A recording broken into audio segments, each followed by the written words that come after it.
தேவையானது என்னென்னா ஒரு என்வெலப் உங்களுக்கு தேவை.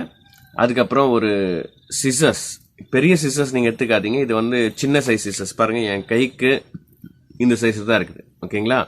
பெரிய சிசர்ஸ் எடுத்துக்காதீங்க, சின்ன சிசர்ஸ், இந்த சிசர்ஸ்.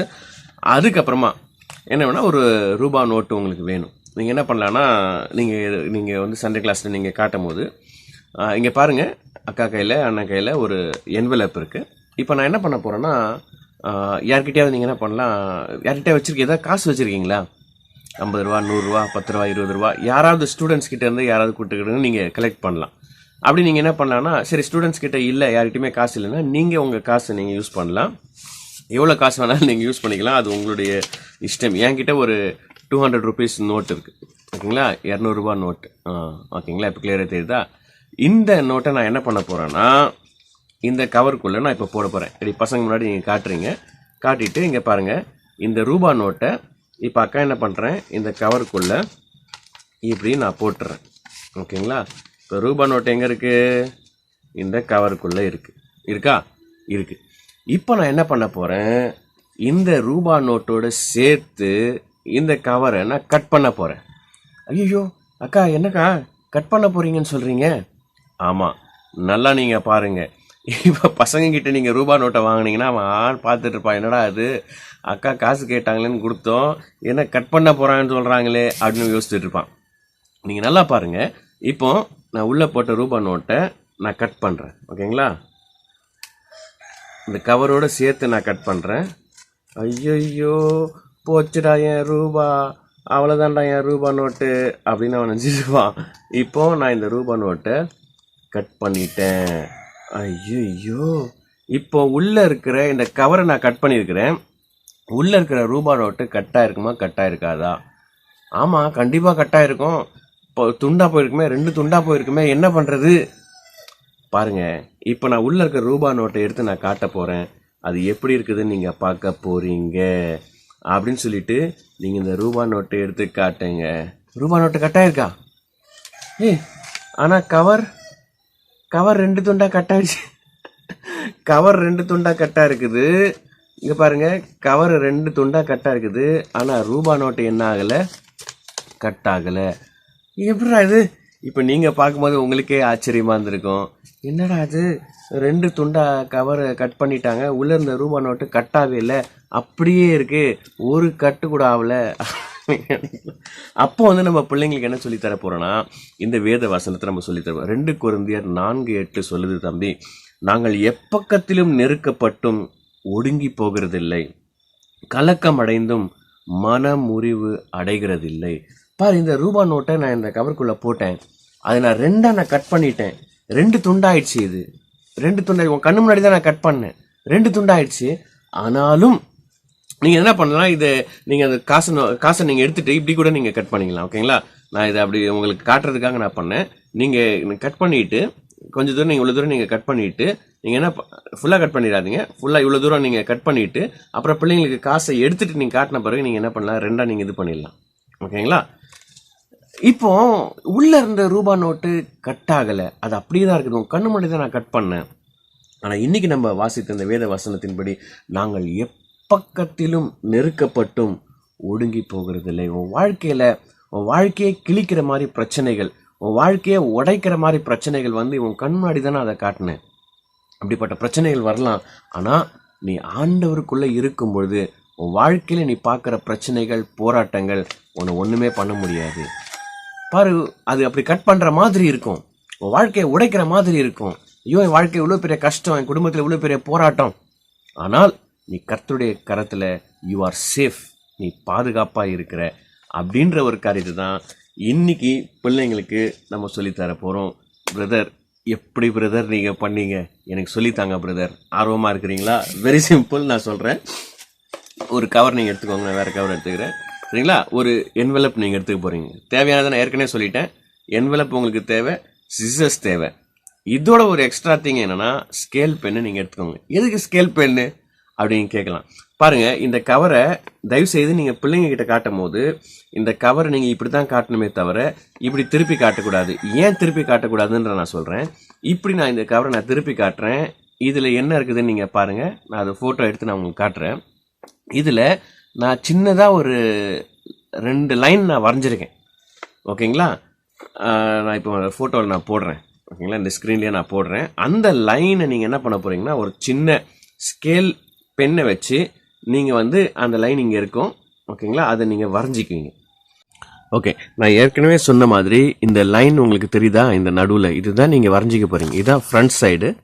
ஓகேங்களா? இது பேக் சைடு. இந்த பேக் சைடில் இப்படி ஒரு பாக்ஸை நீங்கள் வரைஞ்சிக்க போகிறீங்க. சரிங்களா? இந்த பாக்ஸ் இதை நீங்கள் வரைஞ்சிக்கிட்டு நீங்கள் என்ன பண்ண போகிறீங்க, பிள்ளைங்களுக்கு நீங்கள் இந்த சைடு தான் காட்டணுமே தவிர இந்த சைடு நீங்கள் காட்டக்கூடாது. ஏன் இந்த சைடை காட்டக்கூடாது? ஏன்னா இந்த சைடு நீங்கள் என்ன பண்ண போகிறீங்க, இந்த சிசர்ஸை வச்சு இப்படி நீங்கள் கட் பண்ண போகிறீங்க. ஓகேங்களா? இந்த சிசர்ஸை வச்சு இந்த லைனுக்கு உள்ளே கரெக்டாக கட் பண்ணணுன்ற அவசியம் இல்லை. நீங்கள் பாருங்கள், நான் கட் பண்ணுறேன். லைட்டாக அந்த சிசர்ஸை இப்படி உள்ளே விட்டுட்டு இதை வந்து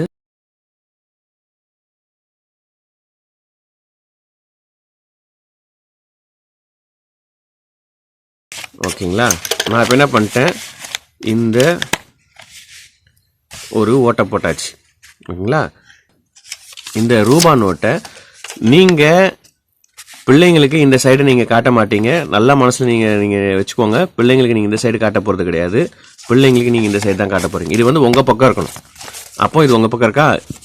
இப்போ நீங்கள் இப்படி கையில் பிடிச்சிருக்கீங்க, பிள்ளைங்கக்கிட்ட இப்படி காட்டுறீங்க. பாருங்கள், இந்த ரூபா நோட்டு இருக்குது. இந்த ரூபா நோட்டை நான் என்ன பண்ண போகிறேன்னா, இதுக்குள்ளே நான் போட போகிறேன், இந்த கவருக்குள்ளே நான் போட போகிறேன் அப்படின்னு சொல்லிட்டு இந்த கவருக்குள்ளே இந்த ரூபா நோட்டை நீங்கள் நல்லா நீங்கள் பார்த்துக்கோங்க, வெளியே வந்துடக்கூடாது. ஓகேங்களா? அந்த ஓட்டை வெளியே வந்துடக்கூடாது. ஆனால் உங்களுக்கு தெரியணும், உள்ளே தெரியுதா, இந்த உள்ள ரூபா நோட்டு இருக்குது தெரியுதா உங்களுக்கு?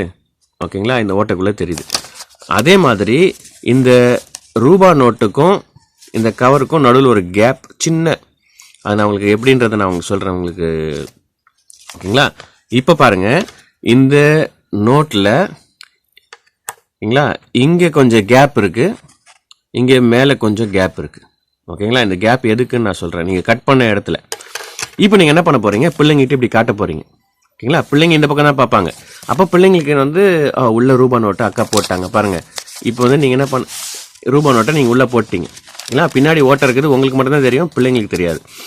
இப்போ நீங்கள் என்ன பண்ண போகிறீங்க, இந்த ரூபா நோட்டை இப்படி வச்சுட்டு பிள்ளைங்க முன்னாடி நீங்கள் கட் பண்ண போகிறீங்க. பாருங்கள், அக்கா இப்படி கட் பண்ண போகிறேன் அப்படின்னு சொல்லிட்டு நீங்கள் எப்படி கட் பண்ணணும்னு சொன்னால், இந்த ரூபா நோட்டை நீங்கள் கட் பண்ணக்கூடாது. ஓகேங்களா? ரூபா நோட்டுக்கு கீழே, ஓகேங்களா தெரியுதா உங்களுக்கு? நான் ரூபா நோட்டை கட் பண்ணல, ரூபா நோட்டுக்கு சிசர்ஸை நான் ரூபா நோட்டுக்கு உள்ளே விட்டேன். ஓகேங்களா? இப்போ தெரியுதா உங்களுக்கு?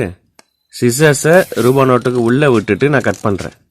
ரூபா நோட்டை விட்டுட்டு பேப்பரை மட்டும் நான் கட் பண்ணுறேன். இல்லை, ஆனால் இந்த பக்கம் பார்க்கும்போது பேப்பரோட ஒரு சைடு தான் கட் ஆகுது, பின்னாடி இந்த பக்கம் ஓட்டை இருக்கிறதுனால நீங்கள் ரூபா நோட்டுக்கு உள்ளே கட் பண்ணுறீங்க. ஆனால் பிள்ளைங்களுக்கு என்ன தெரியும்னா, ரூபா நோட்டை நீங்கள் கட் பண்ணுற மாதிரி அவங்களுக்கு தெரியும். ஓகேங்களா? இப்போ நான் என்ன பண்ணுறேன், இவ்வளோ தூரம் நான் கட் பண்ணுறேன். இவ்வளோ தூரம் கொஞ்சம் கேப் நான் விட்டுருக்கேன்.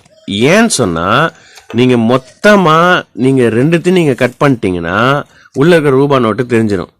ஓகேங்களா? அதனால் நீங்கள் கொஞ்சம் இது கொஞ்சம் ப்ராக்டிஸ் பண்ணிக்கோங்க. இப்போ உள்ள ரூபா நோட்டு இருக்குது, தெரியுதா உங்களுக்கு? ரூபா நோட்டு இருக்குதா, கட் ஆகாமல் இருக்குதா? ஆனால் இந்த பக்கம் கட் பண்ணியிருக்கேன், இந்த பக்கம் நான் கட் பண்ணல. ஓகேங்களா? சின்ன கேப் நான் விட்றேன். இப்போ நீங்கள் என்ன பண்ண போறீங்கன்னா, இந்த இடத்துல நீங்கள் பிடிச்சிக்கணும். ஏன்னா இப்படி நீங்கள் இப்போ காட்டிட்டீங்கன்னா பிள்ளைங்களுக்கு தெரிஞ்சிடும் ரூபா நோட்டு இருக்கிறது. இப்படி நீங்கள் ஜாயின் பண்ண மாதிரி நீங்கள் இப்படி பிடிச்சிக்கோங்க. ஓகேங்களா? இப்போ பிள்ளைங்களுக்கு வந்து நீங்கள் இந்த சைடு தான் காட்ட போகிறீங்க. பிள்ளைங்களுக்கு பாருங்கள், இப்படி நீங்கள் காட்ட போகிறீங்க. பாரு அக்கா, நான் உள்ளே இருக்க ரூபா நோட்டை என்ன பண்ணிட்டேன், ரூபா நோட்டோட சேர்த்து கட் பண்ணிட்டேன். இப்போ உள்ள ரூபா நோட்டு கட்டாயிருக்குமா, கட்டாயிருக்காதா? அப்போ பிள்ளைங்க சொல்லுவாங்க, கண்டிப்பாக கட்டாயிருக்கும்க்கா, நீங்கள் இதை எடுத்துடாதீங்க, ஏன்னா நீங்கள் இது எடுத்துக்கிட்டீங்கன்னா இப்படி தெரிஞ்சிடும். ஓகேங்களா? அதான் ட்ரிக்கு. இப்படி நீங்கள் கட் பண்ண உடனே, இப்படி வச்சு கட் பண்ண உடனே இந்த இடத்த நீங்கள் பிடிச்சிக்கோங்க. இந்த லெஃப்ட் ஹேண்டில் நீங்கள் இப்படி பிடிச்சிக்கோங்க. இப்படி பிடிச்சிட்டிங்கன்னா இது வந்து ரெண்டு துண்டாகாது. ஆனால் கட் பண்ணியிருக்கீங்க, பிள்ளைங்க முன்னாடி நீங்கள் கட் பண்ணியிருக்கீங்க. அப்போ நீங்கள் என்ன பண்ண போகிறீங்கன்னா, பிள்ளைங்க கிட்ட அந்த வசனத்தை சொல்லிட்டு 2 கொரிந்தியர் 4:8 ஓகேங்களா, நாங்கள் எப்பக்கத்திலும் நெருக்கப்பட்டும் ஒடுங்கி போகிறதில்லை, கலக்கம் அடைந்தும் மனமுறிவு அடைகிறதில்லை என்ற வசனத்தை நீங்கள் எக்ஸ்பிளைன் பண்ணிவிட்டு நீங்கள் என்ன பண்ண போகிறீங்க, பிள்ளைங்க கிட்ட இப்படியே நீங்கள் எடுக்க போகிறீங்க. பாரு, ரூபா நோட்டு கட்டாக இருக்குமா, கட்டாக இருக்காதா? கட்டாக இருக்குங்க்கா அப்படின்னு சொல்லுவாங்க. நீங்கள் எடுத்து எடுத்து எடுத்து நீங்கள் இப்படி காட்ட போகிறீங்க. பார்த்தா ரூபா நோட்டு கட்டாவே இல்லை. ஆனால் நீங்கள் என்ன பண்ணியிருக்கீங்க, இப்படி கட் பண்ணிக்க. நீங்கள் என்ன பண்ண போகிறீங்க, அது ரூபா நோட்டை எடுத்த உடனே இந்த பேப்பரை 2 துண்டாக நீங்கள் ஆக்கிடுவீங்க. ஓகேங்களா? நான் மறுபடியும் சொல்கிறேன், ரூபா நோட்டை வெளியே எடுக்கிறதுக்கு முன்பதாக நீங்கள் 2ஆக கட் பண்ணிடாதீங்க. ரூபா நோட்டை எடுத்த பிறகு இப்படி நீங்கள் கட் பண்ணிவிட்டு நீங்கள் என்ன பண்ண போகிறீங்கன்னா, இதை பிள்ளைங்கக்கிட்ட இப்படி காட்டிடாதீங்க. ஏன்னா பிள்ளைங்கிட்ட காட்டினாங்கன்னா இங்கே பாரு ஏதோ கோடெலாம் போட்டு வச்சுருக்காங்க. நீங்கள் என்ன பண்ண போகிறீங்க, இதை எடுத்துட்டு அப்படியே நீங்கள் இதை கசக்கி நீங்கள் தூக்கி போட்டுருங்க. அவ்வளோதான். ஓகேங்களா? இப்போ பாரு, ரூபா நோட்டு கட்டாவே இல்லை, அப்படியே முழுசாக இருக்குது அப்படின்னு வசனத்தை பிள்ளைங்கள்கிட்ட சொல்ல வைங்க. அந்த 2 கொரிந்தியர் 4:8 பிள்ளைங்களை நீங்கள் மறுபடியும் சொல்ல வைங்க, அவங்கள மனப்பாடம் பண்ண வைங்க. என்னங்க பார்த்தீங்களா, உங்களுக்கே ஆச்சரியமா இருந்துச்சுல. Very simple. ஒரு என்வலப், ஒரு சிசர்ஸ் இருந்தால் போதும், நீங்கள் ஈஸியாக இந்த ட்ரிக்கை நீங்கள் பிள்ளைங்களுக்கு சொல்லித்தரலாம். பிள்ளைங்க என்ஜாய் பண்ணுவாங்க. நிச்சயமாக அந்த வசனமும் நீங்கள் சொல்லிக் கொடுக்க போகிற அந்த வசனமும் பிள்ளைங்களுடைய இருதயத்தில் பதியும் என்பதில் சந்தேகமில்லை. மறுபடியும் சொல்கிறேன், நீங்கள் போகிறதுக்கு முன்னாடி, சண்டே கிளாஸ்க்கு போகிறதுக்கு முன்னாடி நீங்கள் ப்ராக்டிஸ் பண்ணுங்கள். இல்லைங்களா? இந்த மாதிரி ஒரு 10 கவர் நீங்கள் வாங்கி வச்சுக்கோங்க. கவர் வேஸ்ட் ஆனாலும் பரவாயில்ல, 10 கவர் நீங்கள் வாங்கி வச்சுக்கோங்க. 10 கவரில் நீங்கள் பின்னாடி இந்த கோடை வரைஞ்சி, நீங்கள் பெண்ணில் நீங்கள் வரைஞ்சி, நீங்கள் வீட்டில் நீங்கள் ப்ராக்டிஸ் பண்ணுங்கள். கண்ணாடி முன்னாடி நீங்கள் ப்ராக்டிஸ் பண்ணுங்கள். நான் மறுபடியும் நான் சண்டே ஸ்கூல் டீச்சர்ஸ்க்கு சொல்கிறது தான், நீங்கள் சண்டே ஸ்கூலுக்கு போகிறதுக்கு முன்னாடி கண்ணாடிக்கு முன்பதாக இருக்குதுன்னா, அது பாட்டாக இருக்கட்டும், வசனமாக இருக்கட்டும், பைபிள் லெசனாக இருக்கட்டும், இல்லை இந்த மாதிரி ட்ரிக்ஸாக இருக்கட்டும், கேமாக இருக்கட்டும், நீங்கள் கண்ணாடி முன்னாடி நின்று நீங்கள் ஒரு தடவை நீங்கள் நல்லா நீங்கள் ப்ராக்டிஸ் பண்ணி உங்களுக்கே ஒரு கான்ஃபிடென்ஸ் வந்த பிறகு நீங்கள் அதை சண்டே ஸ்கூலில் நீங்கள் அதை பெர்ஃபார்ம் பண்ணுங்கள். நிச்சயமாக கர்த்தர் உங்கள் சண்டே ஸ்கூலை ஆசீர்வதிப்பார். தேங்க்யூ ஃபார் வாட்சிங். God bless you. God bless you.